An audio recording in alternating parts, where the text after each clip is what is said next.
the Long Take Review, a film podcast with one eye always on the Oscar race.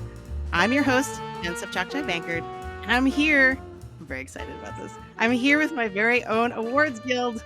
First, he's never going to miss an opportunity to take shots at Maestro. It's PT McNiff. How's it going, PT?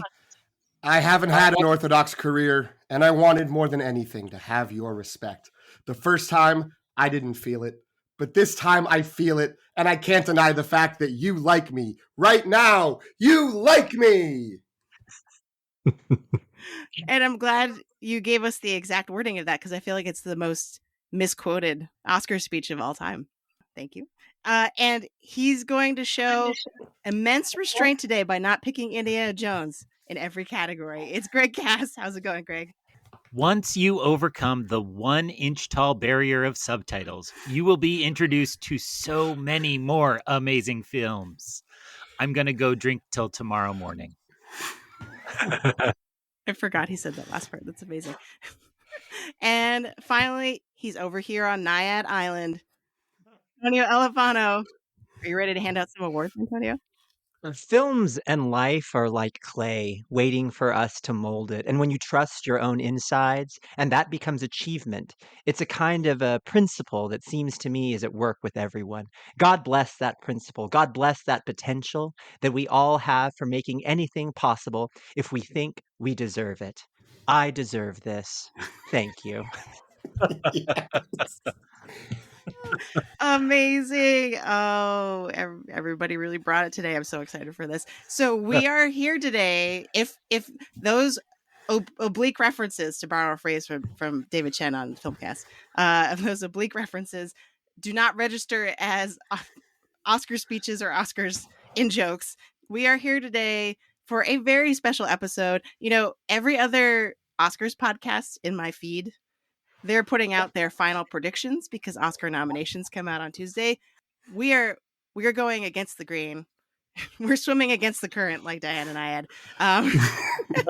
And we are doing our own awards today, I think, and which I think is great. But here's why us not doing a predictions episode is great right now, because we are picking our own winners without being influenced by the Oscar nominations. I think that's great. Whereas everyone else, when they do theirs later, who knows, right? So, you know, we spend so much time speculating about who's going to win the Oscars, but these are our personal picks. We are putting aside our minds and just going with our hearts. Well, actually, we'll see. I don't know. Maybe that's premature for me to say that. So welcome everyone to the inaugural Long Take Review Awards, LTR Awards, or as we're hoping to call them based on that acronym, letters. So if you're new to the podcast, we are all writing professors. And so giving letters to these creators, these filmmakers, really seemed fitting. And also the longies just sounded weird. So here we are.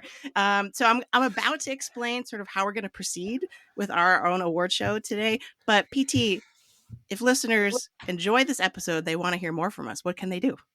They can subscribe to us on any of their podcast service providers, Apple Podcasts, Spotify, Overcast, wherever they get their podcasts. Please subscribe, leave a rating, leave a review, let other people know. You can bump up that visibility a little bit. And you can also follow us on social media. We are on Instagram at The Long Take Review and also on Threads at The Long Take Review. Thanks, PT. All right. So here's what we're doing. In preparation for these awards, so before we started recording, each of us made our own personal list of nominees and we shared them with each other. And so any nominee that made more than one of our lists became sort of what we're going to be calling our consensus pick. So those nominees automatically made it onto the Long Take Review Awards list of nominees, or the letters. I guess I should just start calling it letters to make it a thing. After we share those consensus picks, we'll have a brief period where we can give shout outs to any of the other picks that people had on their list that we thought were particularly great. And then we will go into a debate about who should win that particular category and why. So don't worry, and this is as much for all of us as it is for our listeners, but I plan to publish our full list. So if you're like, oh, I wonder what the other nominees everybody picked were, I'm going to publish those on my Substack, so we don't feel like we have to kind of like talk about every single one, because that we'd be here for hours and hours, and no one wants that. We are actually being very conscientious to make this not too long of a long take review. All right, so everybody ready to start? Yes. Let's go. Okay, so we are starting with supporting actor. Let's have PT read the consensus nominees, and then we'll go from there.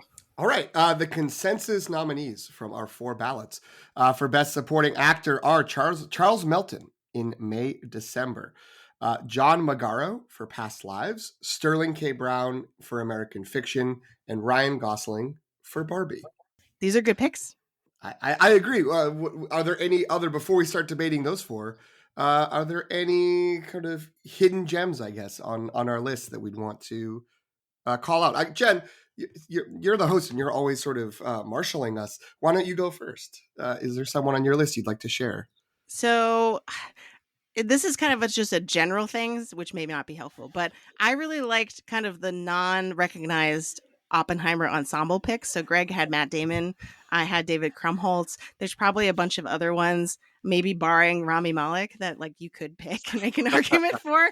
But so that's what I would put in there. But yeah, what do you all think? What are ones from the list that maybe should get in there? So All of Us Strangers was something that I watched fairly late because it came out late. So I've been keeping a sort of running list of this, hoping that this would happen. And my list was sort of set, more or less set until I watched that movie, and then I had to move things around. Paul Mescal, from that film, he was actually my pick last year. My wish he'd win for Best Actor last year for After Sun, and so he was on the top of my list here. I'm not surprised that a lot of others didn't pick him. There are a variety of reasons why I could see that could be the case, but I thought it was a really tricky role in just a really stunning movie that required every actor to really be at the top of their game. So even though there are a lot of great supporting performances in that movie with Jamie Bell and Claire Foy, I really loved Paul Mescal. Yeah, having just watched All of Us Strangers, that was the last movie I saw before we came into this award ceremony. I saw it last night. I actually texted Antonio my non-spoiler review after. Was my acting ranks are in shambles. All 4 actors in that movie could have gotten in. I only ended up putting 1 on my ballot just because Paul Mescal, and no spoilers for what's coming later, another person is on Antonio's list. I was like, okay, they're already represented here. But yeah, I would be good moving Paul Mescal forward into the consensus, because he is incredible. Also want to shout out Jamie Bell, who's also great in that movie. Oh man, I mean, I guess I have 2 that are sort of not discussed at all, that I think are a little bit worthy of it. So I guess I'll choose one of those. I'm going to say, just to mention it, Holt McElhaney in The Iron Claw. I feel like, to the degree there was talk around The Iron Claw, it was very focused on Zac Efron. If there was any supporting actor talk, it was for Jeremy Allen White, I think, if I'm choosing the right J name, to start that, who, of course, stars in The Bear, and he is one of the brothers, and he's incredible. I don't think that movie works without Holt's performance as the dad. It's a very sort of easy role to fall into two-dimensional villain.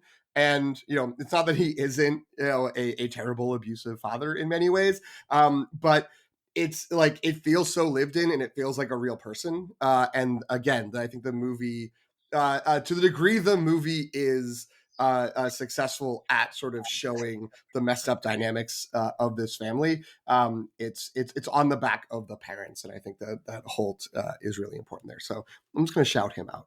I have down here that Iron Claw wouldn't have been successful without the supporting work of Haynes Tidy Whities. And so maybe it really holds the movie together.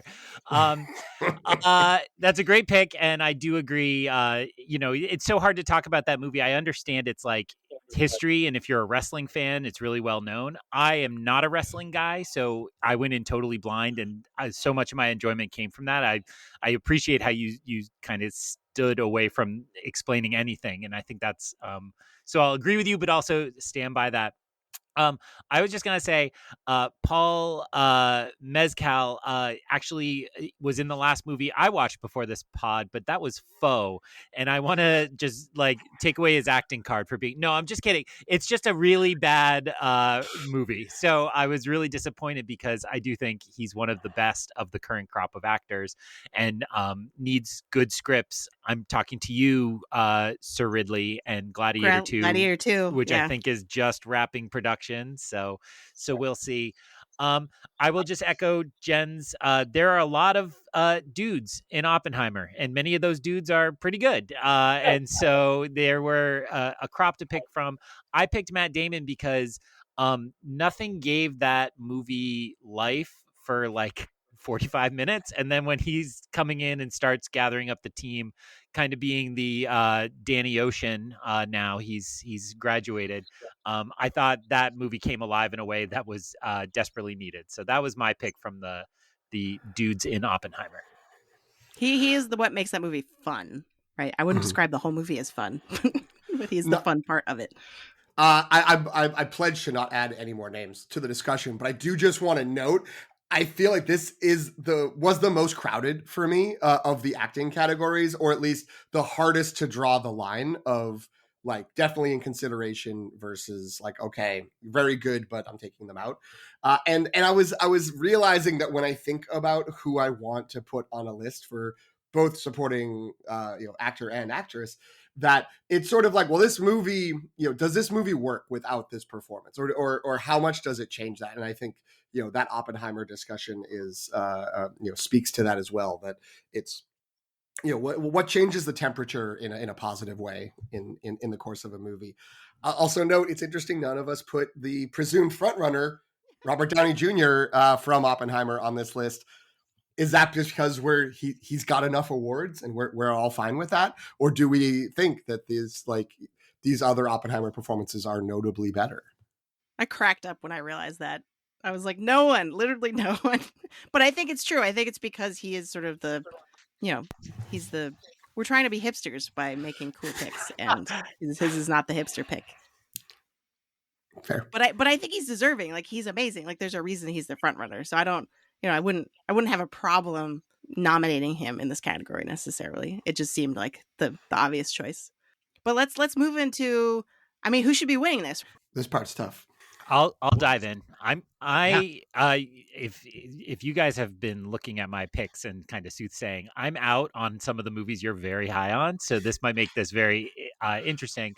So of this list you left here, the consensus picks, shout out to Sterling K. Brown, who I think is really fun and did a fantastic job in that. But I'm actually, from this list, going to pick John Magaro, who just nails a very small but crucial role in Past Lives.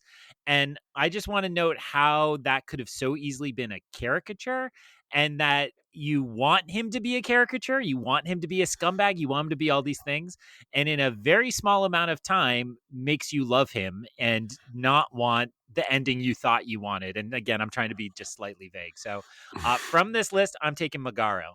I agree with Greg.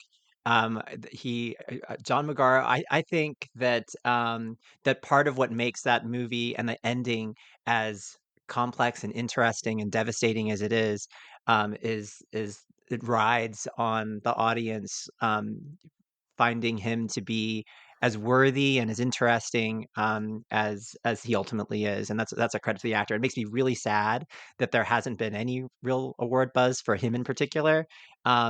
And so I agree. That would be my pick as well. I'm just glad in this story about an Asian immigrant life that we can reward the white man and give him the accolades. First category. We've got other categories. True. But what I'm going to say is I'm falling in with this this consensus mostly because I'm a little worried about some of the other acting categories for Past Lives. There's not that there isn't, again, like I said, this is a highly competitive category, but I kind of feel like with actress and with actor, that's going to be like such a big fight that I kind of want Past Lives on the board. I feel a little bit stronger, I think, maybe than, Greg did shout out Sterling K. Brown. I kind of think that American Fiction doesn't work as well as it does. The parts of American Fiction you weren't expecting after the trailer, it wouldn't work without Sterling K. Brown's performance at that level. And similarly, Ryan Gosling is throwing heat in Barbie, but I like John Magaro for this award as well. So I'm willing to throw my support there as well. So here's where I stick up for Charles Melton, which I think is what Greg was referring to, because he's not a fan of May December. Talk about movie doesn't work without him. He is the heart and soul, and I'm borrowing that phrase from a couple other critics probably. He's the heart and soul of that movie. He has all the genuine, sincere vulnerability, and with a screenplay that has so much artifice sort of built into it and so many layers of kind of like people and phoniness, right? Intentional phoniness. I think that his key scenes where he's really kind of breaking down and sort of, imploding in real time in front of us is incredible to watch. And considering he is, this is his first major feature, leading role.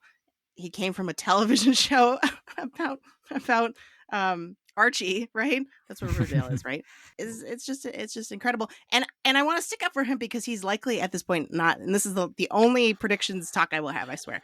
He's likely not going to get an Oscar now. He's kind of largely fallen off the radar because he missed a couple key things. And so I'm just really bummed that he's not going to have a moment.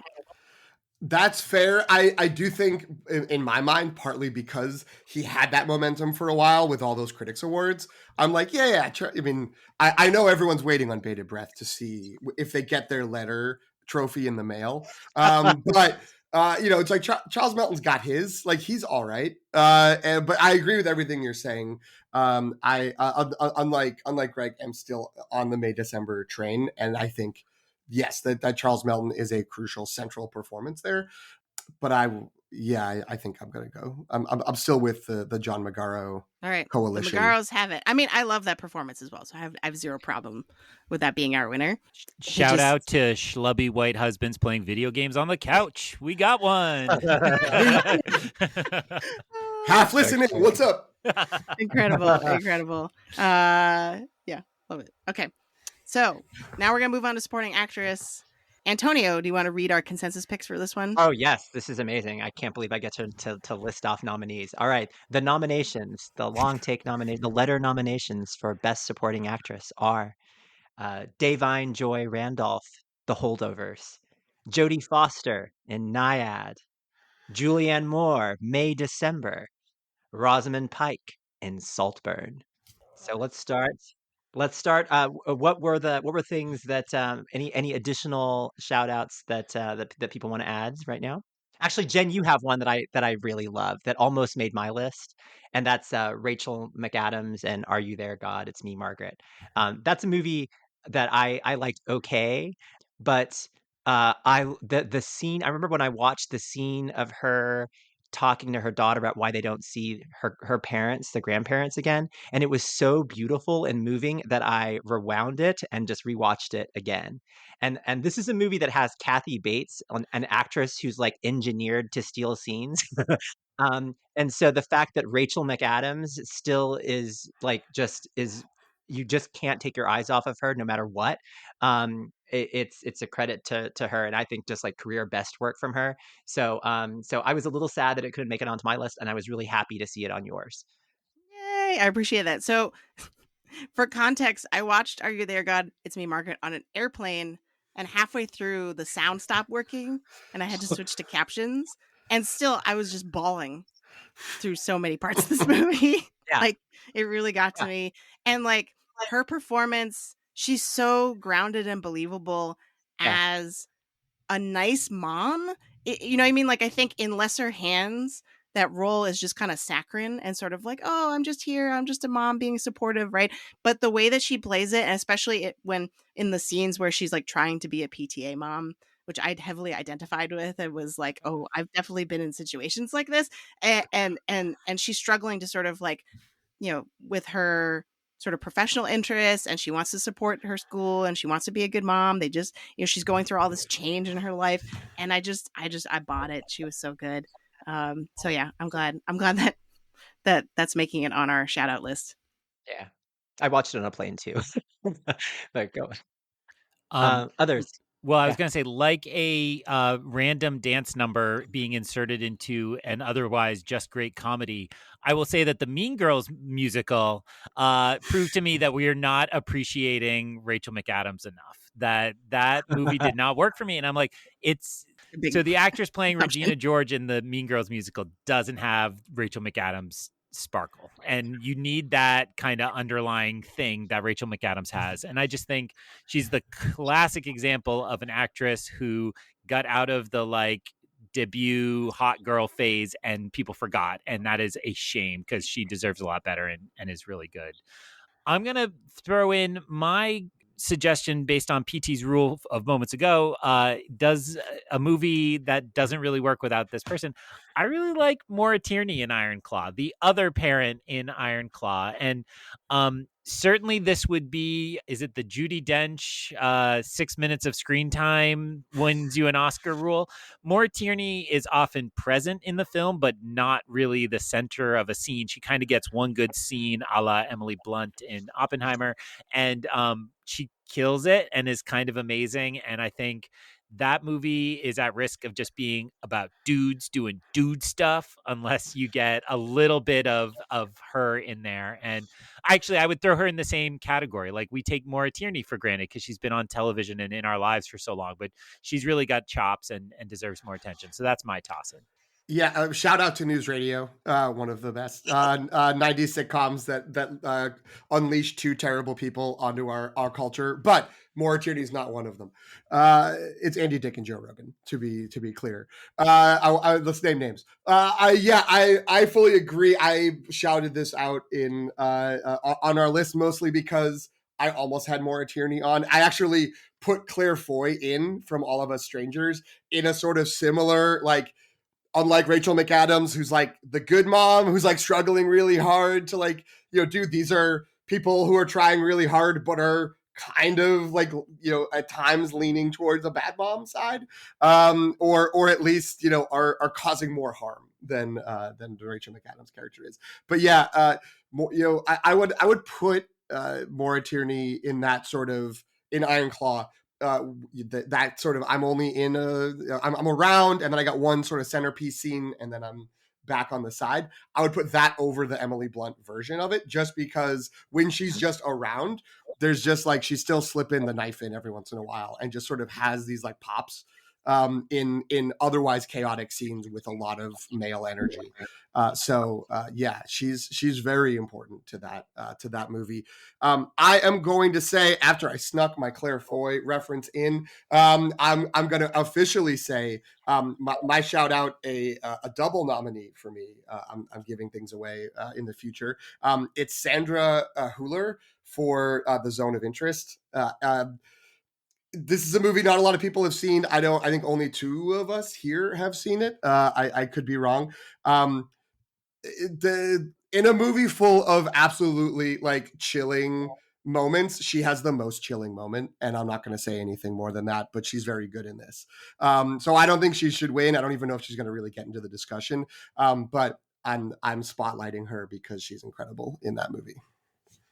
She got double noms at BAFTA. So good for BAFTA. Yeah, they get it. I'm going to give a shout out to one of PT's picks, Tilda Swinton in The Killer. Yeah, that's a good Because if one. we're talking about supporting roles that really make or break a movie, I feel like her whole performance, and she's only in like a section at the end of the movie, right? Like, she's not a major character throughout the whole story. She really elevates the whole thing, the whole project of The Killer, I think. And so I really like that pick. So shall we move into the discussion as to who should win? Yeah, let's do it. So I mean, is it Davine? Because like everyone else seems to think that's a no-brainer. It's tough because I do kind of feel like it's Davine, but that's so boring. I'm gonna push a little bit on for Jodie Foster, who, like, that's like a pretty thankless. I feel like I'm repeating myself, or maybe we're all sort of repeating ourselves. That's a kind of a thankless role on paper in a movie that I would say, apologies to Antonio, isn't particularly good or isn't amazing. Like it's kind of standard. But I do think Jodie Foster really elevates. I think the space between what seems to be on the page and the actual thing that's on the screen, the biggest leap might be Jodie Foster. I don't know if that means she should win, but I want to note that. I want to talk about Rosamund Pike. We never did like a full review for Saltburn, but like Saltburn has lots of problems, but Rosamund Pike is not one of them, right? Like Rosamund Pike, this is Rosamund Pike at her Rosamund Pikeiest, and I could watch 2 hours of her just spewing vinegar. I thought she was really great. I've had a lot of discussions with people about like Jim Clements, who's a former Long Take, co-host too, friend of the pod. Because he and I were sort of debating the merits of Saltburn. And he did the classic comparison of like, talented Mr. Ripley was, to me, Saltburn is like is less talented Mr. Ripley and more like fancy pants cocaine bear. um, uh, Whoa. so, but she's just indispensable in the film, and just so hilarious, and really elevates, like makes that movie just a good time, even if it doesn't for me, like withstand scrutiny, at the end. I really liked her a lot. Yeah, and I love Jodie Foster too. I love all the people on this list. But that's my 2 cents for now. I'm curious to what you, Greg, and Jen have what your thoughts are. So just add to the Rosamund Pike love. I feel like she is so brilliant at being a well-meaning elitist person. You know what I mean? Like, because the way that the intonation she uses when she rattles off things that are so awful, but is so sincere and caring and kind of like, you know what I mean? Like, and yet so ridiculous. And I think not every act, there aren't many actors that I can think of that can pull that off. And just like, how does she breathe? Because her lines are just like rattle, rattle, rattle, like, and it's just incredible to watch. Mm.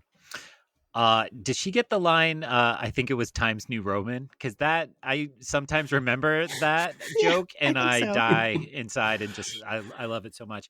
I spend a large portion of my other podcasting life thinking about Rosamund Pike because she is the star and producer of the Wheel of Time television That's right. show and is the main character of those books. Well, you could debate that, but so like I'm thinking about Rosamund Pike like all the time. So it was really refreshing to get to Saltburn. And I said this early on. I think people are either May December people or Saltburn people. It's like, which is your kind of trash melodrama you want? I'm gonna say I'm a Saltburn person, and I will lean into it because I just thought it was wild and a lot of fun.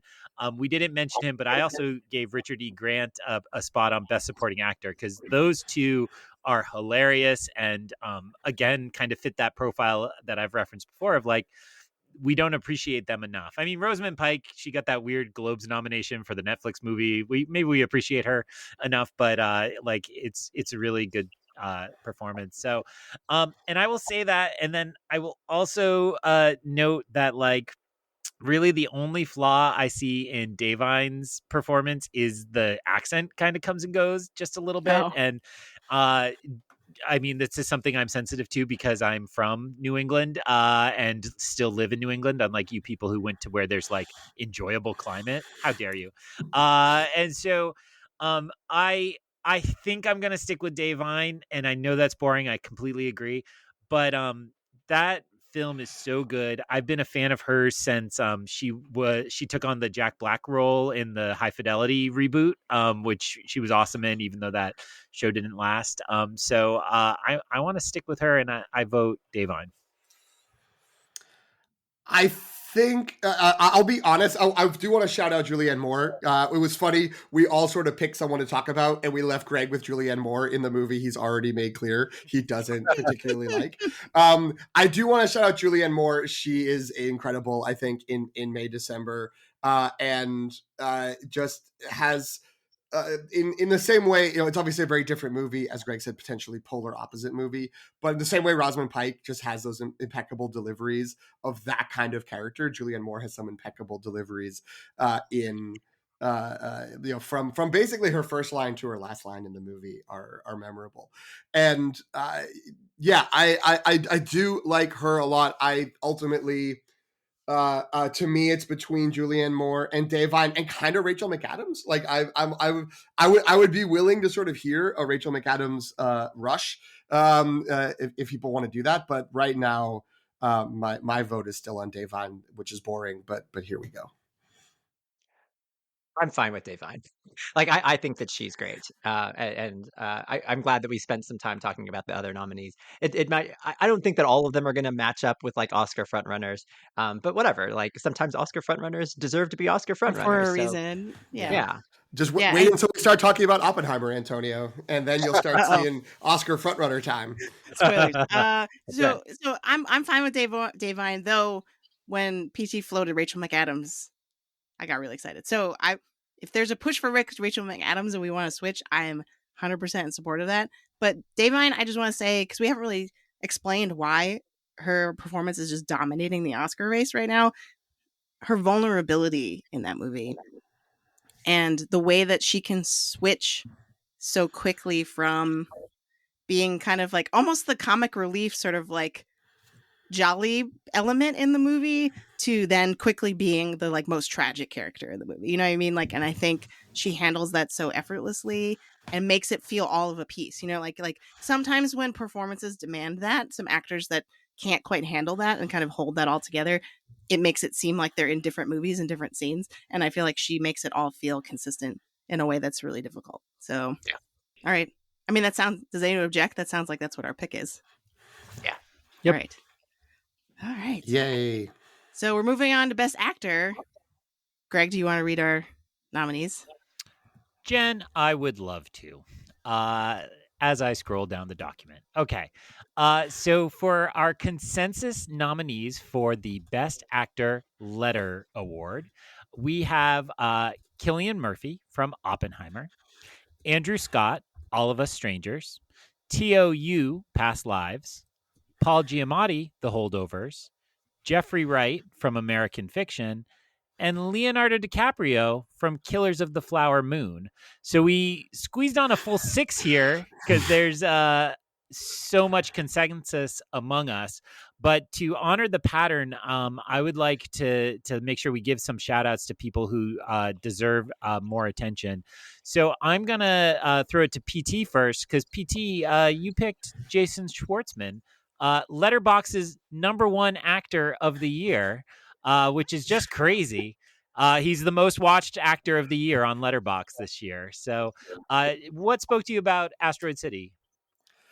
I mean, well, if anybody would like to know more about our collective thoughts on Wes Anderson and Asteroid City, there's about 5 or 6 hours of content they can go back to in the archives from this summer.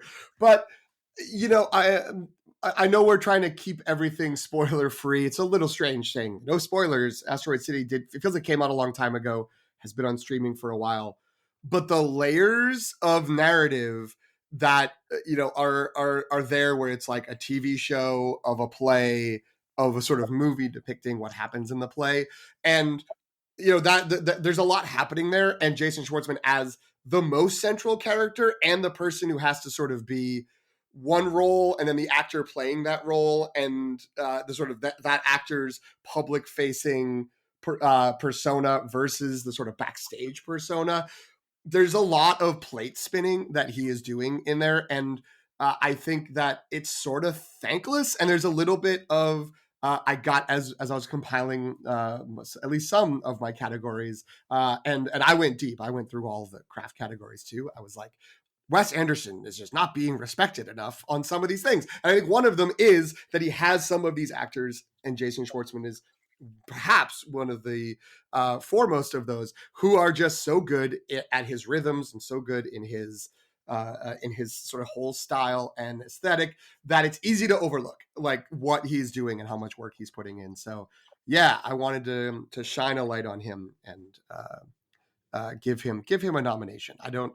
I don't foresee him getting ahead of any of the 6 consensus nominees. But I also, for the listeners, I got to put mine in last. I dragged my feet long enough that everyone else had filled in the Google Doc, so I could see I don't need Leo. Leo's already like in the running, so I can put in Jason Schwartzman. And so I did take the opportunity to do things like that. Now, Antonio, I think your whole list is in the consensus. It is. So, no, please don't talk. You're not allowed to talk because of that. So we'll give you first round because I think you might have some strong feelings about Andrew Scott that you might want to share in a minute. So I'll just bounce over to Jen. Jen, I actually don't know this actor or this movie, and I see everything to the point where I don't know if people were paying attention. I saw Mean Girls, the musical. So fill us in on Eugenio Derbez in Radical. Yeah, so folks might know him. He was the music teacher in Coda. So that's how people should know him because Coda won an Oscar. But It did. I saw that was before our time. We were podcasting then, so that basically doesn't exist in our institutional memory. But yeah, so Radical was a film that I saw virtually at Sundance last year, and it is not innovating at all. It's basically like a stand and deliver.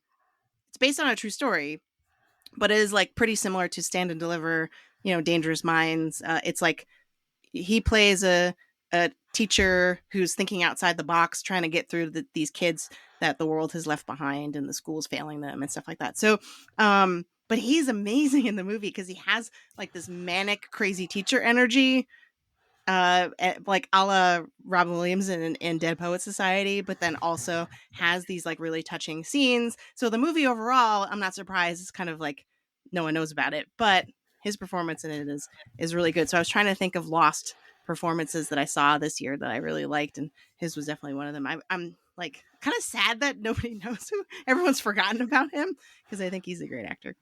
That's awesome. And, Greg, I would like to prompt you to talk about, I believe, the only person on your list who's not in the consensus nominees, which is Franz Rogowski from Passages. Do you want to talk Passages? I do want to talk Passages. Thank you. I was about to prompt myself, and that would have just been awkward. So, I think Passages is one of those movies that there was a lot of buzz kind of at the start of festival season, and it slipped out on Mubi kind of quietly. It was the reason I got a trial membership of Mubi that they've just kept extending for a couple months. So I'm all there for Fallen Leaves today because today as we record because I still have my Mubi membership. But I don't think Passages is a flawless film, but it's the kind of quiet movie that showcases actors that I really like being a part of award season. I would liken it, if people are wondering kind of what it's like, to me, it's most similar to Worst Person in the World. Actually, my favorite Letterboxd review was that Worst Person in the World should switch titles with Passages because Franz Rogowski plays who is essentially the worst person in the world. And he is in a relationship with Ben Whishaw, who is also on my list for supporting actor. And I'm going to leave it vague. Things get a little messy and it ends up being a relationship drama. But I think there have been few parts, not actors, but parts of few characters, that's the word for it, that I have disliked as much as I have disliked him. And yet I really knew this type of person. I think we all have people in our lives who we see make bad choice after bad choice, and then we have to deal with it, and it's hard and it's a struggle. So if people haven't checked out Passages, I recommend giving it a watch. I'm sure it's on the like $3 rental at this point. I believe when I told Jen to watch it, she said, I don't want to believe anybody could cheat on Ben Whishaw, so I'm not interested, which is fair. Well, and so I think let's move over then to trying to determine a winner from this list of consensus nominees. As promised, Antonio, make your strongest case for probably who we all like anyway, but go for it. Andrew Scott. So Jen, I think you haven't. You're the only one who hasn't seen All the Strangers, Yeah, I have right? not. I have not. Yeah. It's sort of coming out in my local theaters this weekend, so hopefully I can catch up on it soon. I highly recommend it. And probably this is a category where my front runner is the furthest ahead of everybody else. So I do feel as Greg is right. Like I am most passionate about this one and this category and this person in it. Um, I love Andrew Scott. You know, he's a lot of people probably know him from Sherlock, and from Fleabag, as Hot Priest. But and I liked him in those roles, but nothing prepared me for what he does in this movie. Um, and my letterbox review for this, I wrote that, like, there was, you know, there sometimes there are movies that are just so melancholy and sad, and just there's just so much going on the screen that you just have to, like, look down. And I was alone in the theater too, right? Like, there was no one for me to whatever. I was just like, I just have to look away, because it's just so much. And what I loved about this movie, um, is that, you know, I think a lot of, like, artsy movies, they show a lot of, like, restraint. You get, like, one big scene, you get a character who's sort of, like, you know, on the cusp of sort of, like, breaking, and then they have their, like, one big scene toward the end of the movie or whatever, right? What I found sort of fascinating at watching this movie was that, um, again, I don't want to spoil too much, but, like, it's basically someone who has an opportunity to have conversations, that he couldn't have, at a younger age, and he gets to have a lot of these conversations in the course of the movie, and they're weighty conversations. And so I remember thinking, like, this character is not having, like, one of these, like, moments in the film. He's having several of them. But it doesn't feel repetitive, and it doesn't feel like a waste of time. It feels like every single moment is earned, and brings us a different insight into his life, into his relationships with these people who he loves. Um, and really, in the same way that sort of, like, Past Lives celebrates, like, love from different perspectives, like, the different ways that we can love, the different ways that, like, we can fail in loving someone, and just broke my heart, like, multiple times, in the course of this film. So, yeah, I look, I love the other people, on this list as well. I think their performances are great. As people have noted, I'm not an Oppenheimer fan, but Cillian Murphy was high on my list, despite that. But for me, Andrew Scott, was the best actor of the year. I really want to see that movie now. But yeah, let's are there is there other support for Andrew Scott? I guess we could say. I feel bad now that I haven't. I'm the I one was who going to hasn't seen ask this movie. you as BAFTA expert, did he miss for the BAFTA or is he He in? did. Did. And It's and big and controversy. yeah, Stunning. it's crazy. Yeah. Yeah. I cannot say anything more eloquent than what Antonio just said, but I thought this movie was pretty incredible. I think the really, really late release is going to hurt it. I know this is one that circulated in festivals, so a lot of the critics have been talking about it for a long time. But I thought it was pretty stunning. And I will say, while the trailer for it kind of hinted at the big kind of thing in the plot, I thought the trailer left a lot to imagine still, and I really was impressed and pleased with that. It's a great London movie. I went to London over the summer, and I was like, oh, I want to go back to London. Just seeing some of that. So I'm just going to put in a plug. I am not here to argue for Jeffrey Wright, other than, like, American Fiction has slowly imploded in terms of the actual Oscar race. Maybe the SAG nominations will give it a little boost, but it feels to me like it's just not happening for American Fiction, which is probably, again, a problem with the rollout and saving it for so long and all those myriad things. But I think Jeffrey Wright is really good. I've been a fan of his for a long time. The role demands humor and pathos and a whole slew of things. And I really, really enjoyed him in that part. And, I think I bumped into a colleague a week before work started out in the world, awkward and strange. And the first thing they asked me was like, did you see American Fiction? Did you see that first scene? Isn't that? I was like, yes, it is exactly kind of pitched towards our lives and what we think about a lot as teachers and people who love literature and writing and so on. So I really love that performance. I really love that movie. I am sad to see that it's kind of getting left out of the conversation, but I am not arguing for Jeffrey Wright over Andrew Scott. Not only is everything Antonio said true, but the whole film hangs on Andrew Scott. I mean, if he's not in every frame of the film, it's close. So I think he absolutely deserves at least a nomination in the real Oscars, but I'm okay with him for the letter. PT, are you jumping on the Andrew Scott train? I am, but I want to talk about two other people first, real quick. One, I want to agree with what Greg was saying about Jeffrey Wright in American fiction, with the caveat of I'm not saying him over Andrew Scott, but when we were kicking around ideas when this was threatening to become a 4 or 5 hour episode, one of the things I wanted was like, oh, we'll do our own fun categories, and one of the ones I wanted was best year, where it was just like everything that someone does within a year, with like, you know, Sandra Hüller has 2 prominent roles in likely best picture nominees in the actual Academy Award, and the other like strong contender for me would be Jeffrey Wright between Asteroid City. He's in a small role in a ultimately mediocre movie, Rustin, but he's excellent when he shows up. He he's still throwing heat, and he is very different from his other 2 roles when he shows up there. And of course, centrally in American fiction, I think he is excellent. I echo everything that Greg said. I do want to, in the spirit of to thinking about Andrew Scott, of the movie only, you know, it's so much is him and so much is focused on him. I do want to spend a little more time on Cillian Murphy, just because that is such a huge bombastic movie, super different from All of Us Strangers.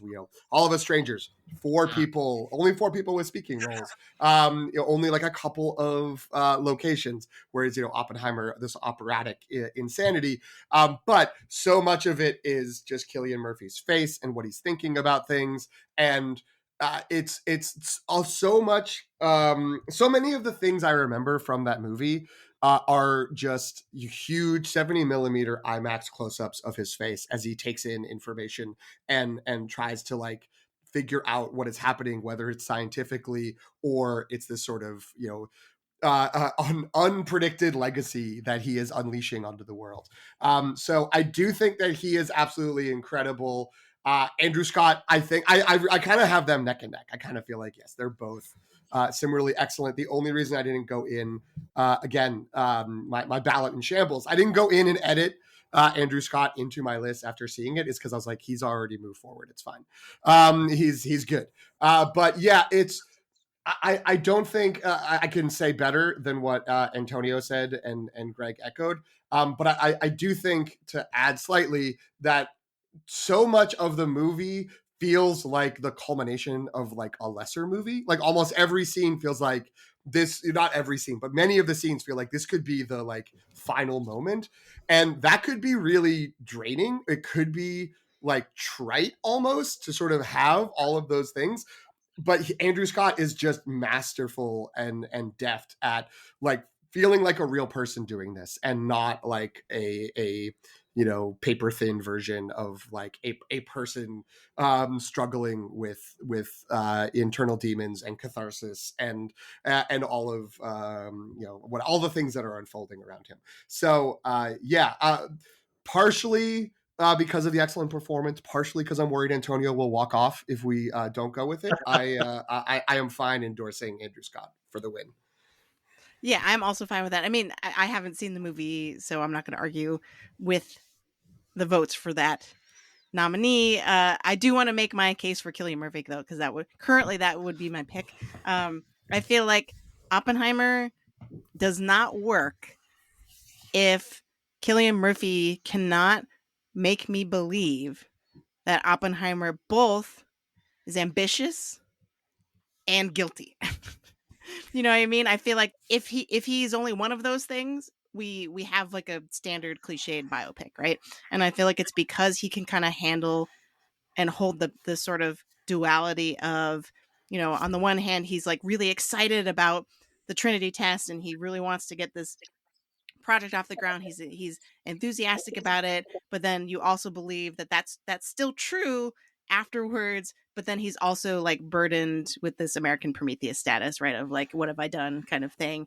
And that, all the things that sort of the Robert Downey Jr. character accuses him of, all of those things have to be true in his performance at the same time. And I think, he manages to do that really well while like, sustaining infinite close-ups, as PT was saying. It's just incredible. He can hear the music. So yeah, okay, now we're gonna move on, I think, to actress. So congrats to Andrew Scott. I guess it's my turn. I'm gonna read these.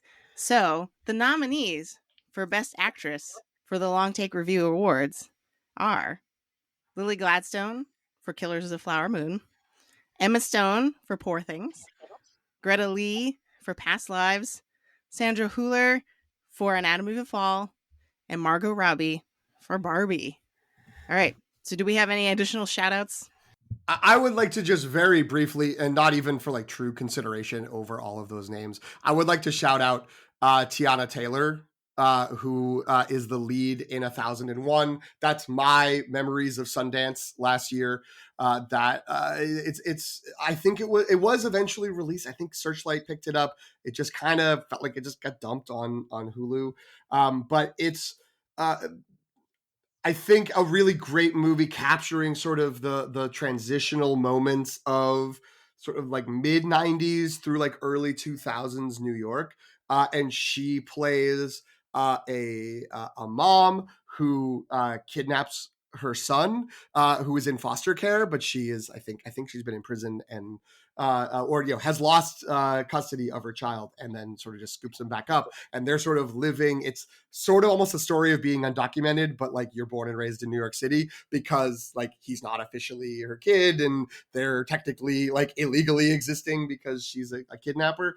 And she's absolutely incredible. It's it's sort of a small movie, but this is it's a small movie with a big heart, you guys. But it's a really good performance, and I don't think that she should win over anybody else, but it just kind of came and went and got forgotten, and I wanted to make sure she got a shout out. I love this category sort of as it stands. We did. The other person I had was Jen's favorite actress of the year, Annette Bening and Nyad. Annette Bening, she actually did win one Critics Award. I thought it was funny when I saw the AARP award. Movie for grown-ups? Yeah, it went to Annette Bening and Jodie Foster. I think just for the scene where Annette Bening yells that that society just wants her to just like sit in a room and die. You could just see the voters say like, yeah, that's right. Best actress. But I understand that that's a polarizing performance, and I'm fine. I'm absolutely fine with these. This is a killer category. I love everybody on this list, and happy. And so happy to talk through, how to figure out a winner. That's what's tough about this now. The This Had Oscar Buzz podcast has a sort of I don't want to call it a bit, but they're sort of like developing a theory that the AARP movies for grown-ups sometimes has a better track record than the Academy does for honoring movies. Again, they don't always believe it, but a lot of times when they cover a movie that had buzz but got no Oscar nominations, it's like they got 6 nominations at the AARP awards, and if they like the movie, they're like, those people know what they're doing. So good shout. Can I add Natalie Portman? Yeah, of course. Because I really love her. I mean, yeah, this is a very pro Natalie Portman podcast, I could say. Even if Greg did not like May December, he still likes Natalie Portman, right? So I just think that her performance is the least likely to get recognized out of the 3 in that movie, but to me is the most difficult to pull off, because she has all these layers of performance, and she has to be an actress who thinks she's good but is actually bad. It's a lot. It's a lot of layers. Yeah. I just wanted to throw her into the ring. Excellent. I really wanted to do a Queen Amidala of the Naboo voice, but I realized that those are the stereotype characters, so I was going to just sound racist if I tried anything related to that. Phantom Menace, 25 years of problematic representation. Here we are. So I will just say I am totally fine with the category as we have it. I threw on Kaylee Spaney on mine. Priscilla kind of got lost. We reviewed it here. You can hear our full thoughts. I think that was Jen and I. Is it a movie I think is perfect? No, but I like Sofia Coppola, and this was a hard part. And to be believable as a 14-year-old and as mid 40s is pretty killer. It was striking to me when the Civil War trailer came out and you see Kaylee Spaney as a teenager, you're like, oh right, she's little and young. And so so I think it is one that deserves a watch. I think Priscilla hits streaming now. But let's fight this out because this is going to be hard. This is going to be hard. What are we feeling? I don't even know if I know what the answer is. Well, here's how I'm going to start it. I'm going to start by saying, shooting from the hip, my initial judgment, I want to say Greta Lee, but I'm not going to talk about Greta Lee because I think that she's going to be in the running for a little while. I want to throw some love to a movie that I think I know I'm the one who likes it the most. I might be, there might be only half of us that kind of like it kind of at all. But I really love Poor Things. Poor Things is on the top of my personal sort of ranking for the year, but with the top 4 being a real cluster of I think excellence. And that movie is so much based on Emma Stone's performance physically, Emma Stone's performance vocally, her approach to how the character grows and changes over the course of the movie, the way in which her outlook is shown, and sort of the evolution and growth is just sort of demonstrated and shared with the audience, and how funny it is. It just hits so many punchlines. She's absolutely killing it. I think, with all due respect and love for Lily Gladstone in a movie, I also love Killers of the Flower Moon. If Emma Stone hadn't won for La La Land, I don't think we'd be having any conversations. This would be like Da'Vine Joy Randolph. It would just be like, Emma Stone here, this is your coronation. So the fact that she's already won an Oscar is why hopefully Lily Gladstone can also get in for an exceptional performance. But yeah, I don't know if we're going to be able to move forward, if there's going to be a groundswell amongst the 4 of us for Emma Stone. But I do want to make the case that I think she may have given the best central actress performance of the year. Well, I loved Poor Things. I thought she was amazing in it. I think that it was. I think it was I think it was the most difficult role, and I think that if it in the hands of a lesser actress, it could the entire film could fall apart. Coming into the movie, I felt no urgency to love Emma Stone in a movie or to see Emma Stone get another award. But after I watched it, I was like, oh, I get it. Right? I mean, it's incredible. She's incredible in it.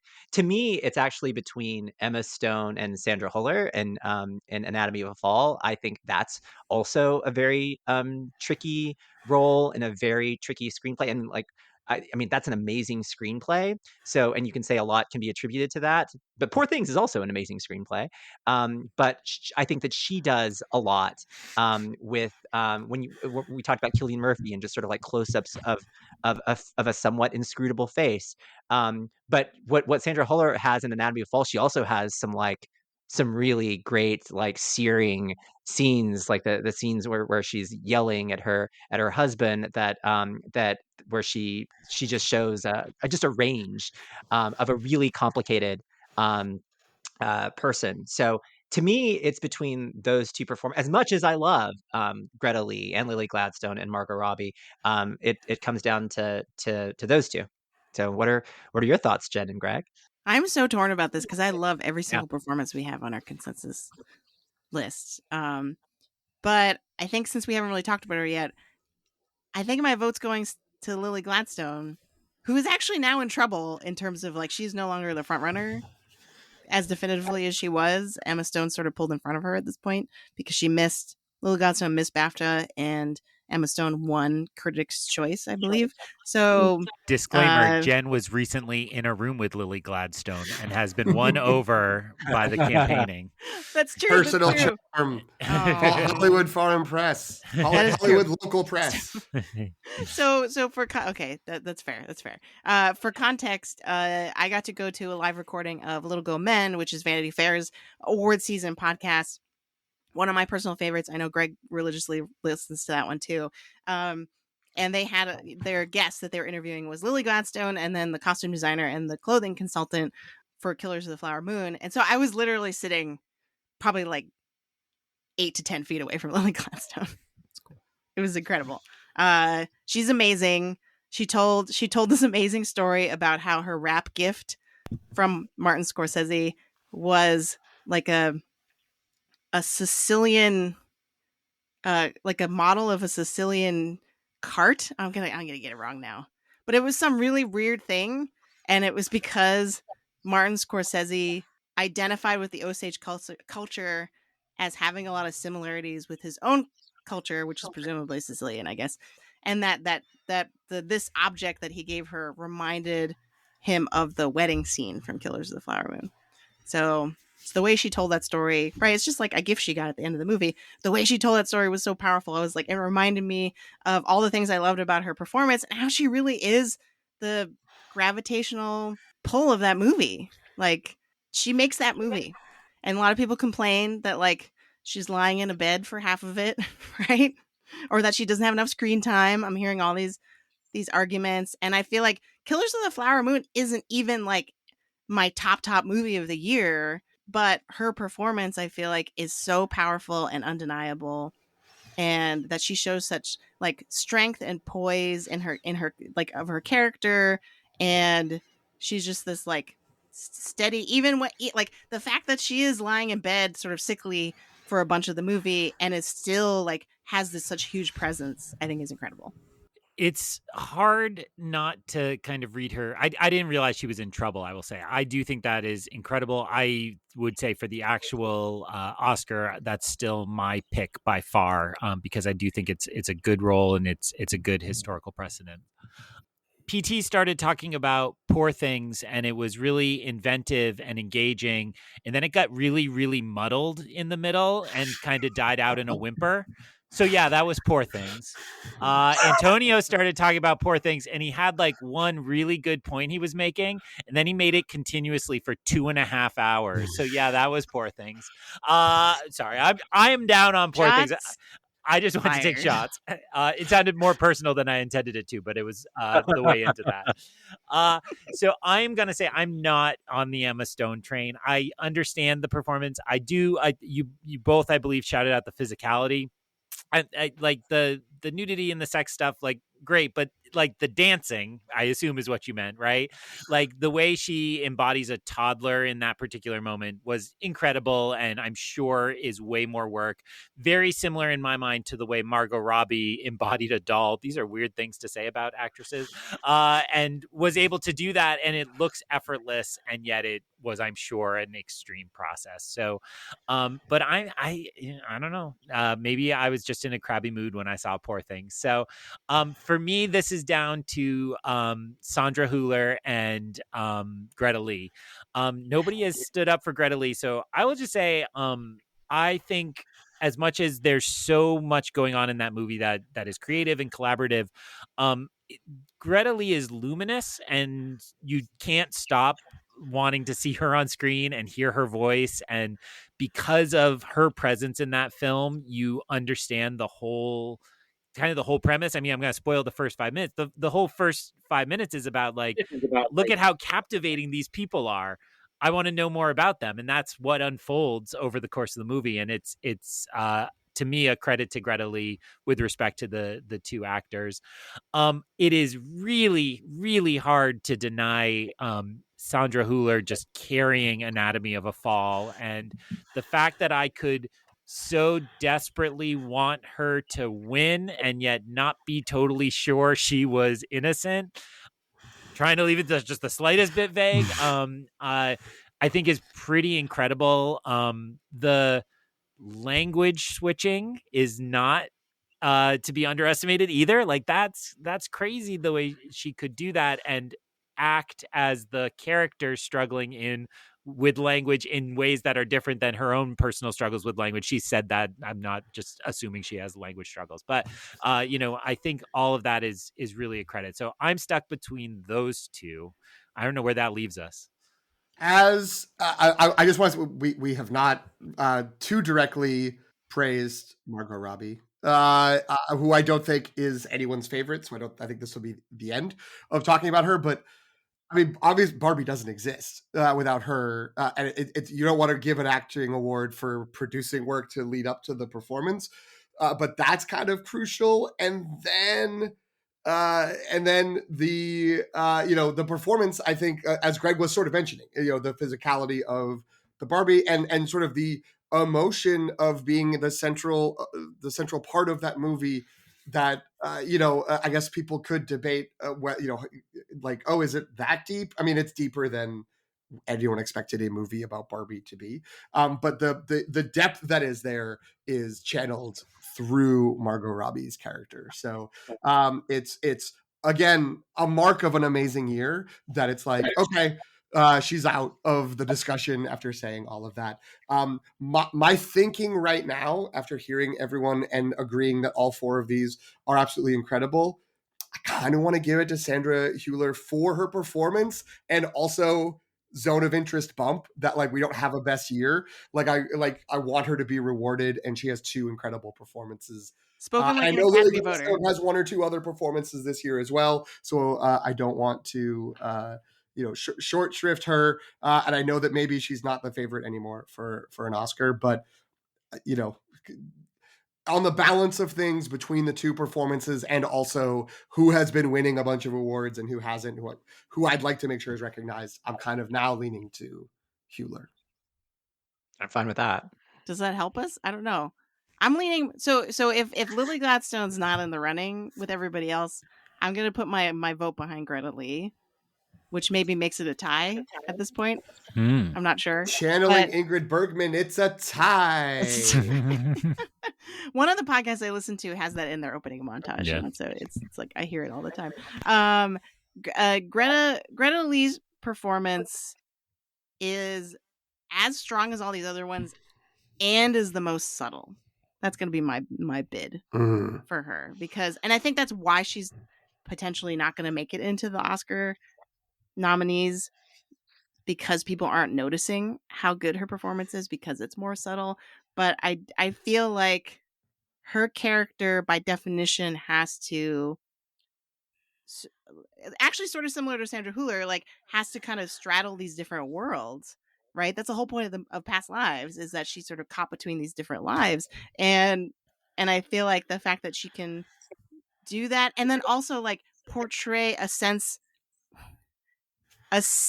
of emerging self-awareness in that movie, is so well done, because it's really believable. It's not like she's the same character through the whole movie. You can see her growing and changing and evolving and thinking through things as the movie unfolds, and she has these different conversations with all the other characters, right? So I don't know. I think I'm perfectly happy with a tie. Like, Oscars have had ties. Critics groups have had ties. We're a 4-person panel, right? Let's call it a tie. Can we do that? So, let's just do it. Let's do it. So is it Greta Lee and Sandra Hüller? Is that the tie? I feel great about that. How cool are we? How exciting. What a time to be alive. Wow. Amazing. And I did love Sandra Hüller. We've said, a lot of you have said things that I would have said as well, so I'm not going to add too much to it. It's a shame that Jen's new best friend, Lily Gladstone, will not return her calls anymore, but that's okay. She's not my new best friend. It's fine. She was, no, you don't understand. Like, she was so cool in person.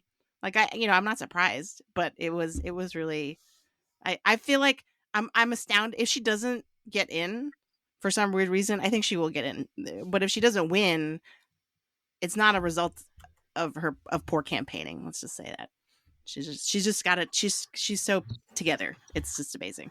And she wasn't even the center of this interview. Like, the interview was about the costuming, right? But she just sort of, anyway. Okay. Wait, I So already gave this plug on text message, but one of my New Year movie projects was Kelly Reichardt's filmography, and her film Certain Women has Lily Gladstone in it, and it's really, really good. Is particularly her strand. It's not quite anthology, but it's similar structure, and I think it's free on like a million services right now. I watched it on Tubi. Everybody's favorite. So people should check that out. If you enjoyed the killer's performance, it's good to see her in a totally different register. nice. I would also make that plug for Fancy Dance, though I don't know where you can watch that right now. I don't even know if it's been picked up, but it's from Sundance last year, and she was amazing in it. But all right. Are we ready to move on to director? Is that what we're feeling? Okay. Yep. So we'll go back. I think we'll go back to PT for this one. Okay. Well, the consensus nominees for the best director letter are Justine Triet, Anatomy of a Fall, Christopher Nolan, Oppenheimer, Celine Song for Past Lives, Greta Gerwig for Barbie, Martin Scorsese, Killers of the Flower Moon, and Hayao Miyazaki, The Boy and the Heron. I'm glad that made it in there. What a list. It's a great list. It is a really great list. And will inevitably be better than what the Oscars will do. You're not wrong. Although so I will just add it. I'm not going to say any more. We've already sort of had our back and forths on it. But I am going to shout out, though not necessarily to put it on the nominee discussion, Yorgos Lanthimos for Poor Things. And maybe me being the sole nominator of him was why I was like, oh, no one else liked Poor Things as much as I did. But I thought it was really well directed. Maybe there's some degree of like, he's doing his Lanthimos stuff again. If you didn't care for it and your name's Greg, then that could be what you think about it. But wait, PT, before we really go on, could you just turn off your fisheye lens? The filter is a little awkward for this. Sorry. Thank you. Jen, you can edit that out. I love the fisheye. I don't know what the problem is. For the record, I really, really liked Poor Things. I think it about 20 minutes could have been edited out. There's a section that's very long that could have easily for me been a montage. My shout out for this, I felt bad that I didn't have Alexander Payne on my list. And I also didn't actually have the holdovers when I did my Letterboxd top 10 for the year. And then I also felt bad about that. So I don't know why it's not making it, but I also feel bad about it. So that's sort of my shout out because Greg had that on his list. Well, Alexander Payne would be my Lily Gladstone. So as I believe I said on that episode about the holdovers, I accidentally ended up at the cast and crew screening premiere of this. So I sat with the sound department in a row because I got a free pass to go see a preview screening, not knowing it was that. And Alexander Payne was directed after. And, I think I would be totally susceptible to, if I was in the DGA, I'd like leave each screening being like, yes, that's the person. Because I do think, to steal the film cast cliche, like, it's amazing anybody makes a movie. And if it's a good movie, it's kind of incredible. And hearing him talk through making the holdovers, all the ways in which they work to make it, period. He is not the credited screenwriter, but clearly collaborated a lot with the screenwriter. I think Dominic Sessa was on Antonio's earlier list. I'm not sure we gave him a shout out, but finding Dominic Sessa and putting him in that role with those two people, I think all of those kind of pieces are really well done. And then he just told wonderful anecdotes about like making fake snow, which, you don't think about when you watch a movie, and you shouldn't think about, but it's pretty incredible. So that's why he made my list. Would I argue that he belongs on that set? No, I don't think so. But I'll just add to the shout outs. It's not my list. It's Greg's list, but I'm glad he had Wes Anderson for Asteroid City. All the reasons mentioned before of it. So he's so easy to take for granted that we don't sort of give him the credit for what the work he's done and how successful he is with it. So I like that one. I like that one a lot. But again, he's not breaking that list. We've got a really solid list. I'm just gonna say I made my list yesterday, and then today caught up on the Golden Globes episode, and I am pleased to see that 3 of us did the 3 women majority category, which PT proposed could be possible on that episode, and Jen, I think the technical term is squeed with glee, just like yee, like it could happen. I really think it would be amazing. Do I think it's likely at the Oscars? No, but I think all 3 of those women are worthy of that nomination, and wouldn't actually be upset if any of them won for Best Director. So For me, it's between Justine Triet and Celine Song. That those would be my top 2 picks. I mean, you all know sort of my feelings on Oppenheimer, and I'm fine with Christopher Nolan being on this list. Like, I understand why he's there. I will not vote for him, but for me, those 2 movies are like close to perfect, if not perfect, perfectly constructed, perfectly made, perfectly cast. Um, and I could watch them year after year. So to me, and I love Greta Gerwig and I love Barbie, but I think that those 2 films are just in a different category, and these 2 directors are in a different category.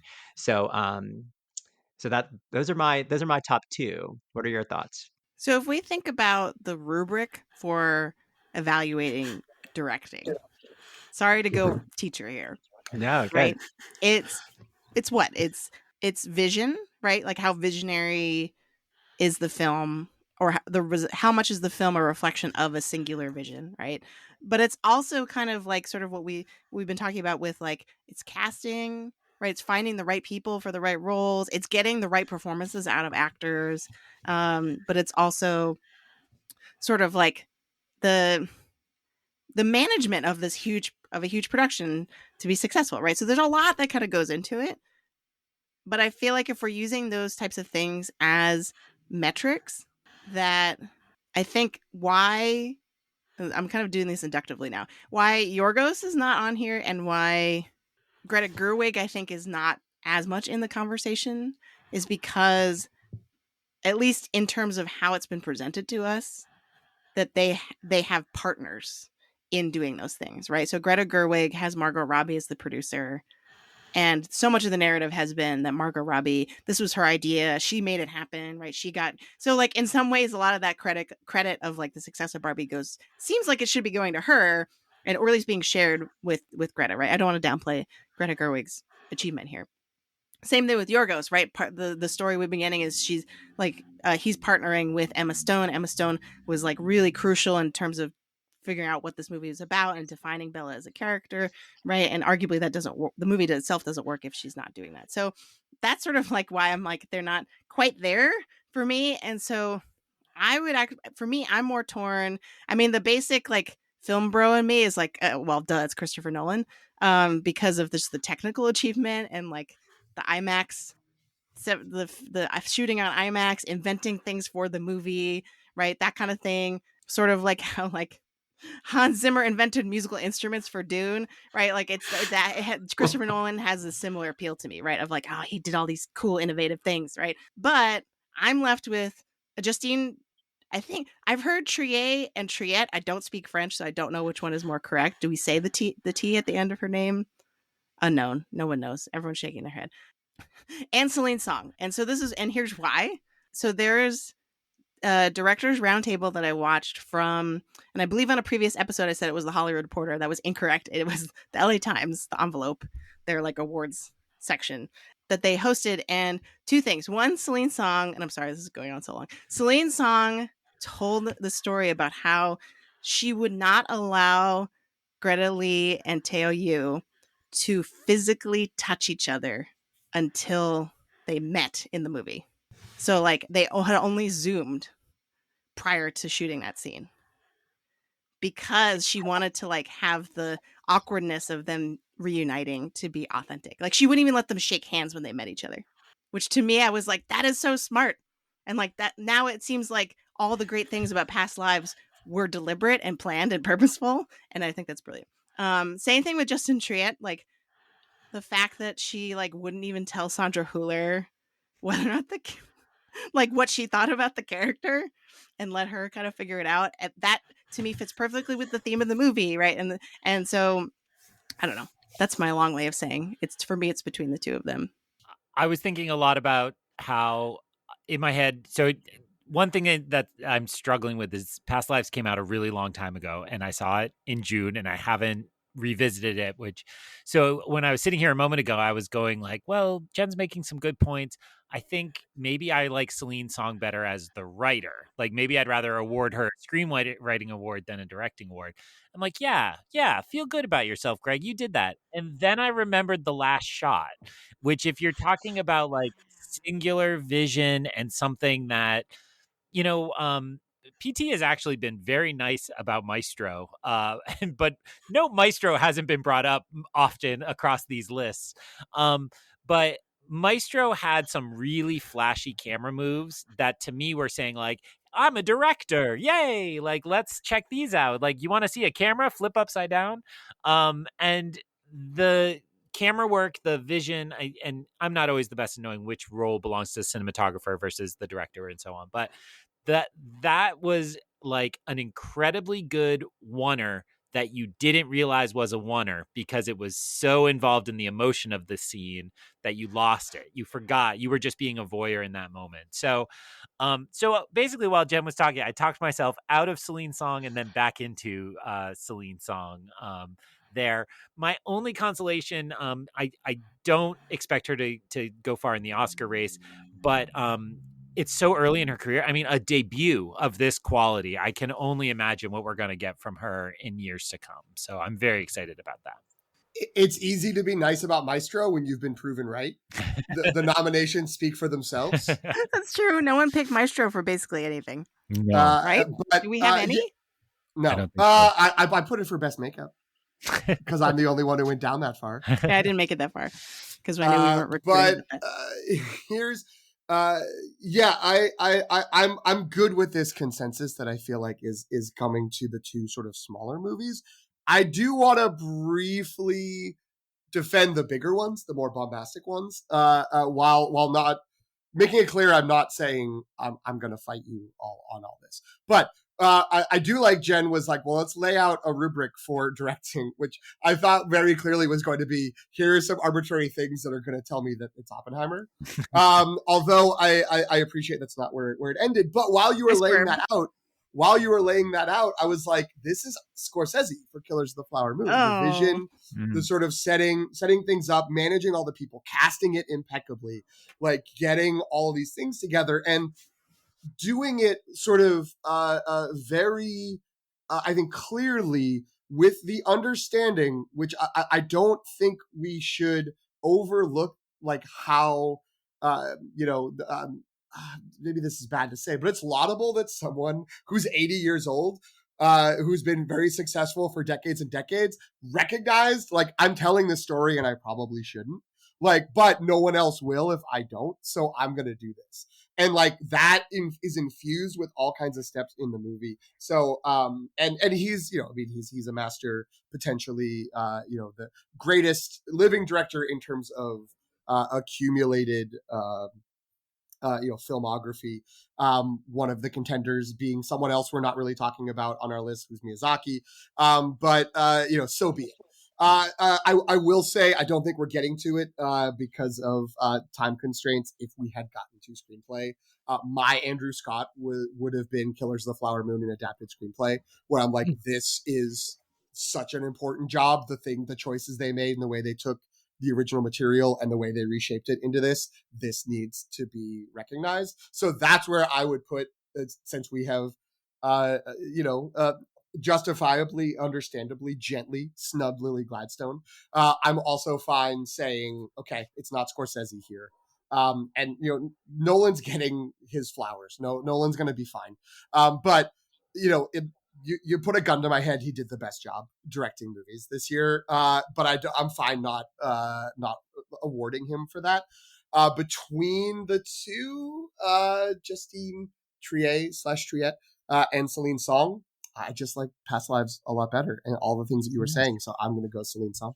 So Celine Song, you've won Best Director. Yay. Well done. We're the only ones who can see. Call Is us. she- We want to hang out. We like the way you talk about movies. Yes. All right. So now we're moving on to Best Picture. Now, unlike the Oscars, and this was largely by accident, but PT flipped out and was like, "We only get 5," but I only left 5 spaces in the table because that's It's what for we the did for best. all the other categories. So, Antonio, do you want to read our consensus picks? Oh yeah, great. All right. So for the first annual letters, the nominees for Best Picture are Oppenheimer, Past Lives, Anatomy of a Fall, and Killers of the Flower Moon. Do you like the little pause I left? Like if a Mm-hmm. camera was gonna It's be really good. zooming in on the cast. You're definitely hosting if we have this if this becomes a real show at some point in the future. When this becomes a real show. Yeah. That's right. Right, Greg. All right. Any we already have shout outs in here. Antonio put them in here. Oh, that was just me. So in my top 5, I liked actually narrowing it down to a top 5. May December, I know that it's a polarizing film, but I thought it was a tricky movie to do well, and I thought it was pulled off really great. And All of Us Strangers, which I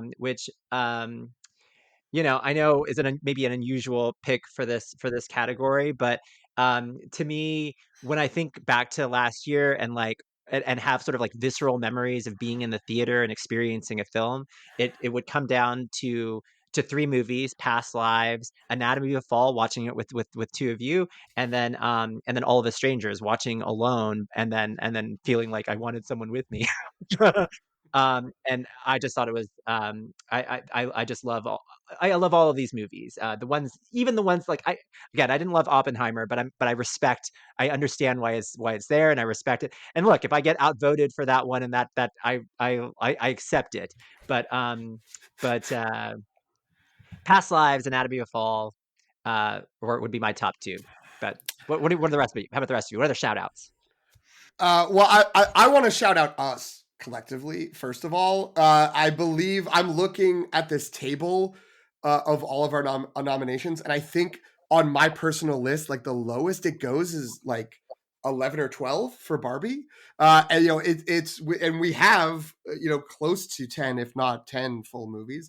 But I have the weirdest outlier, so I'm gonna go by saying it, and I've held back on both Best Supporting Actor and Actor because I had people from this cast on the list there, and that movie is Godzilla -1, which seems super out of place on this list amongst these high art movies, but this is an incredible movie. Everybody, don't sleep on it. It's the first time I've ever there's the original Godzilla movie in the 50s, which of course like set the tone and does feel in retrospect like an art piece almost.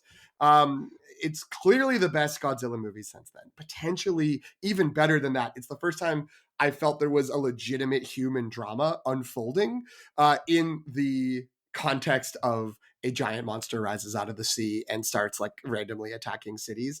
Spoiler. I know. Apologies.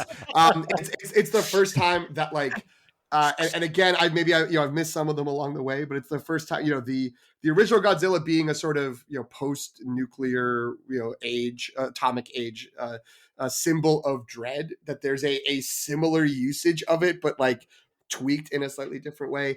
I thought this movie was incredibly moving. I didn't expect to be crying in scenes during a Godzilla movie. Unless I was crying because of the majestic destruction done by a kaiju.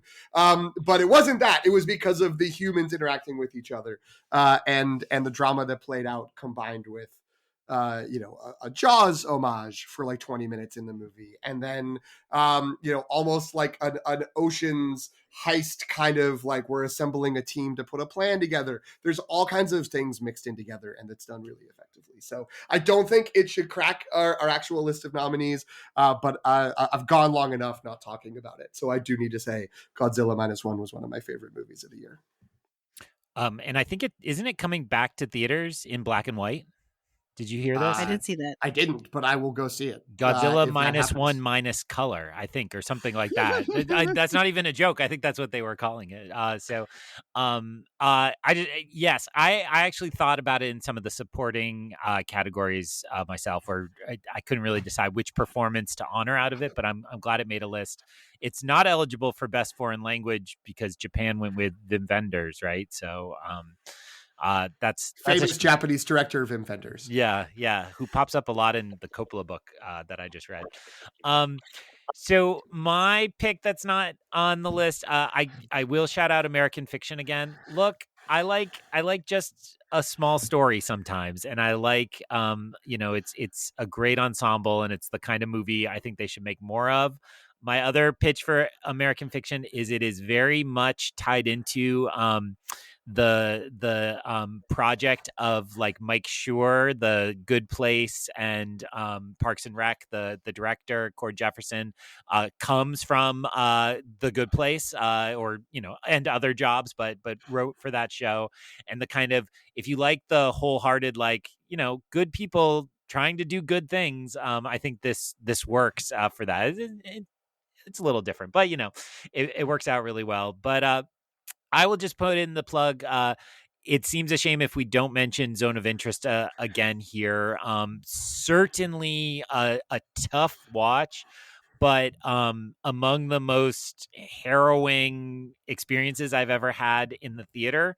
My wife asked me afterwards, like, what would you liken it to? And the only thing I had in my personal film viewing that came close was United 93, which this is a far superior film to United 93, but that kind of just like, I cannot believe this. And like, I was so incredibly affected, and yet I never want to experience that again. Was the only other time I'd experienced that was at that movie. So it's another one where I think because it's coming out so late, it's really missed some of the key moments here.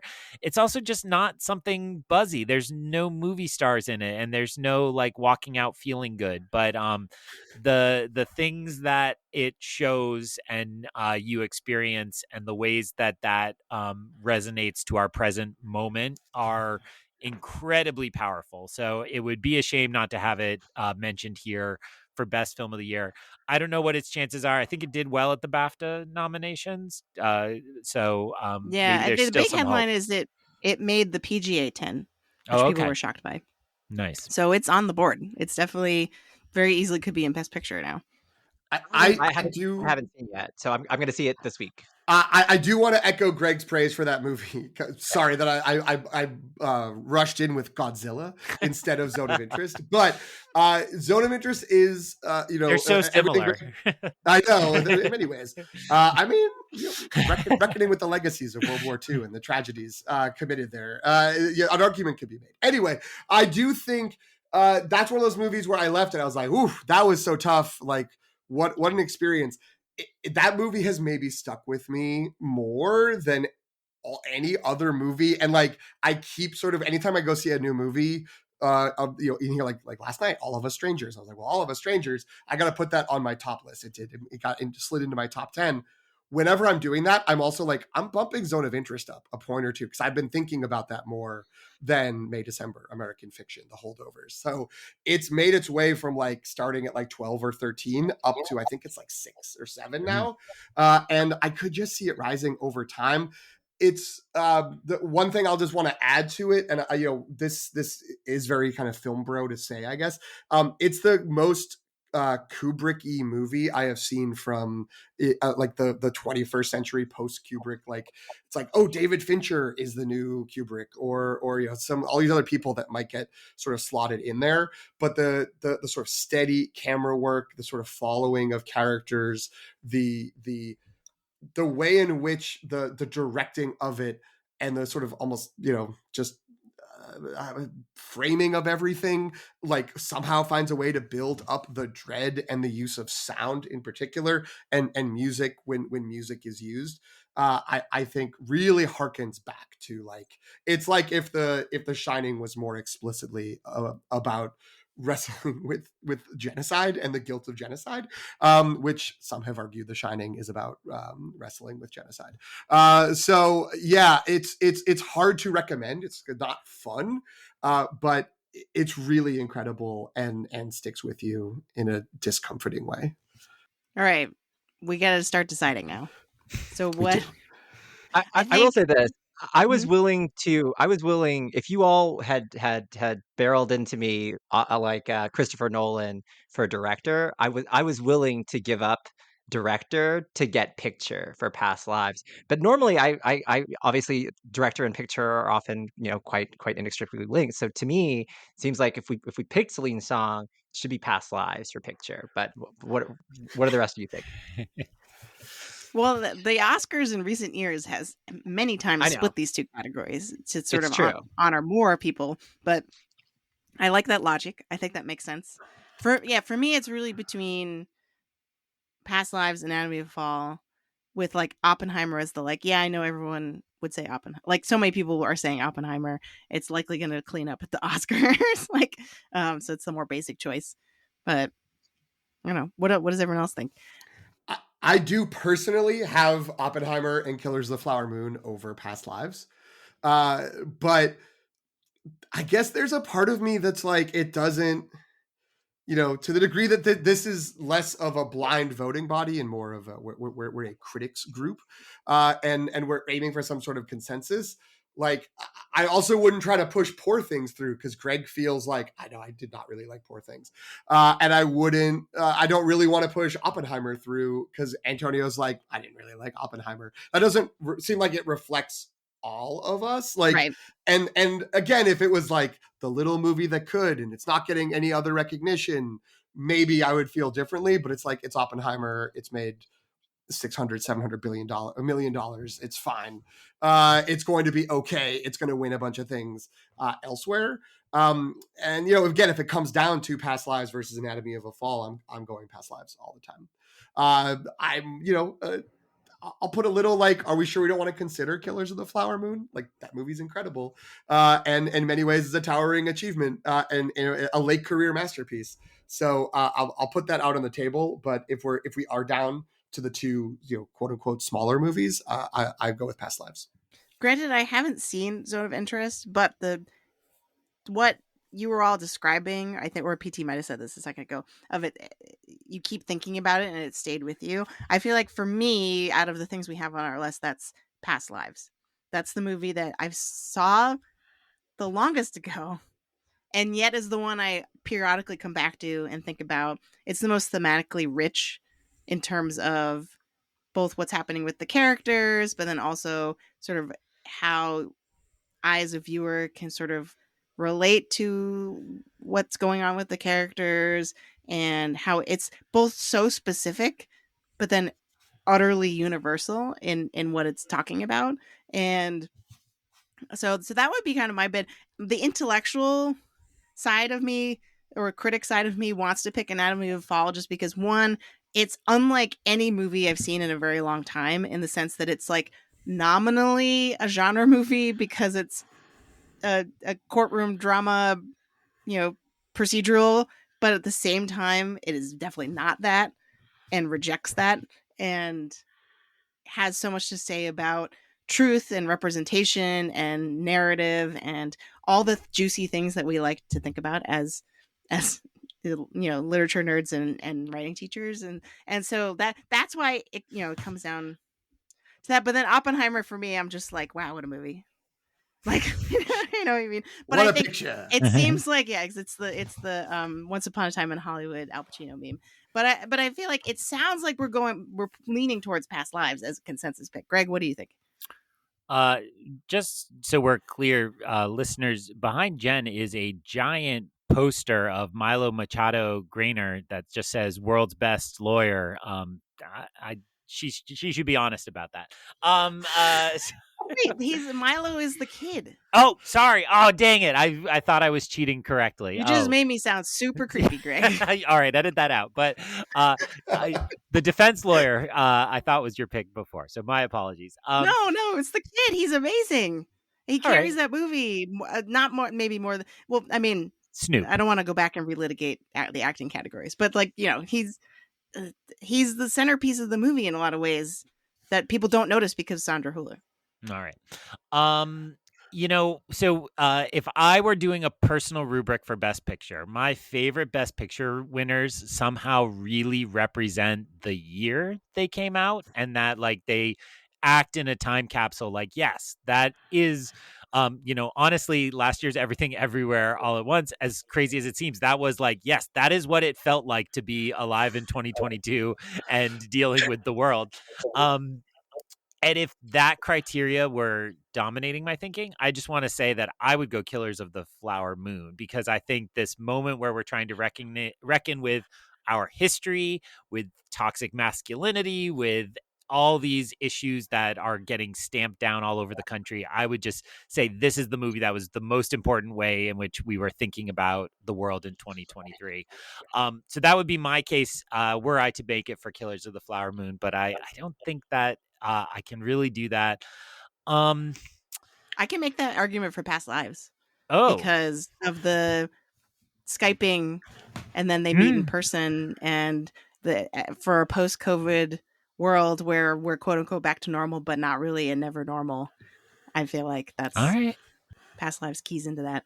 I was also going to say all my reservations about May, December. I feel like the themes I liked in May, December about indeterminacy and narrative and all that are just done so much better in Anatomy of a Fall and who gets to tell the story and so on. So if it's down to the two we're saying it's down to, I think I see myself returning to Past Lives. I don't see myself returning to Anatomy of a Fall as enjoyable as that was. I think only if I had somebody where I wanted to be like, you want to try to figure this out? Like, let's look at it again. Would I go back to that?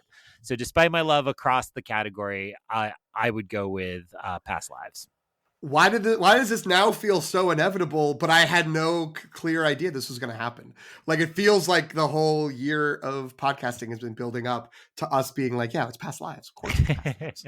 We all loved it. But I really went in not thinking that it would be not a sweep, but 3 of our 6 awards. It got half of our awards here.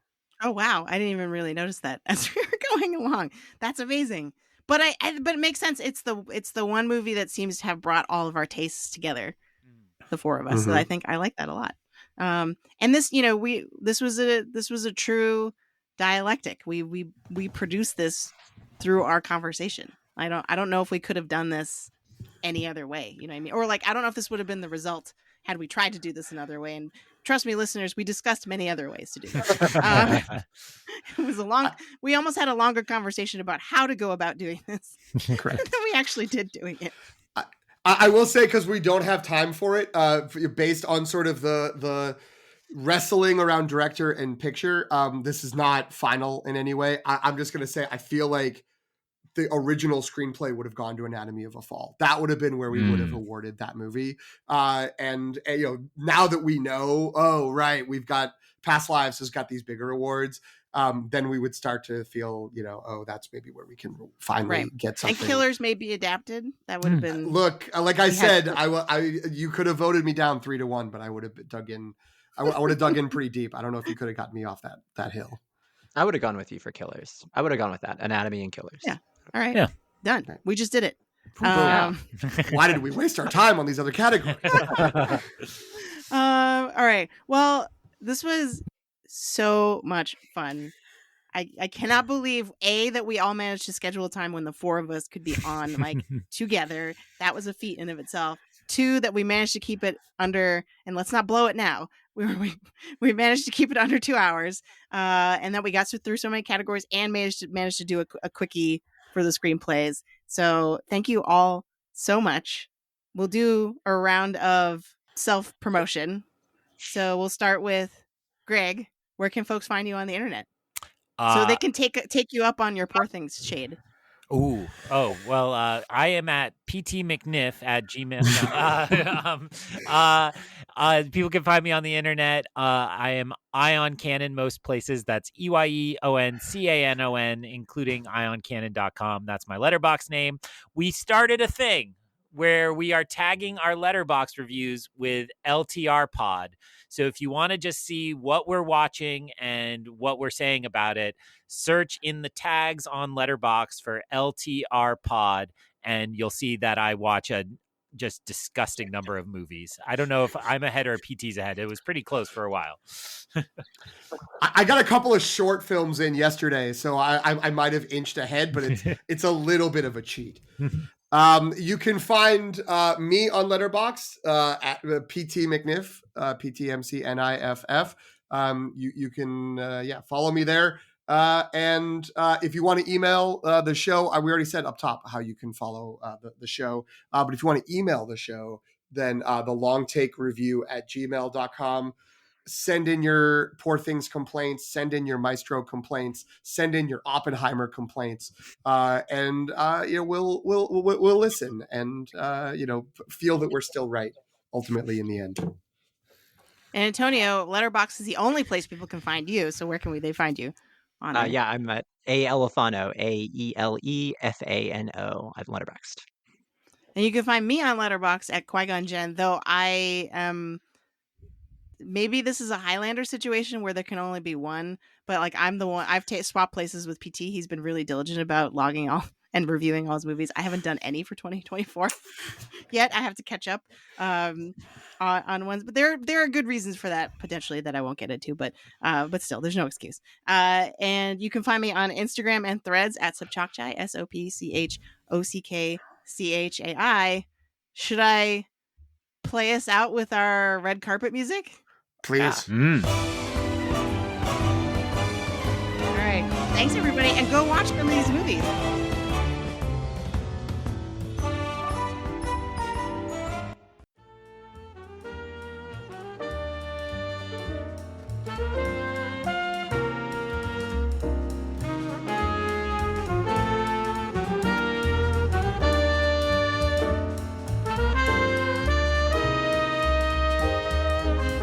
Thanks for listening.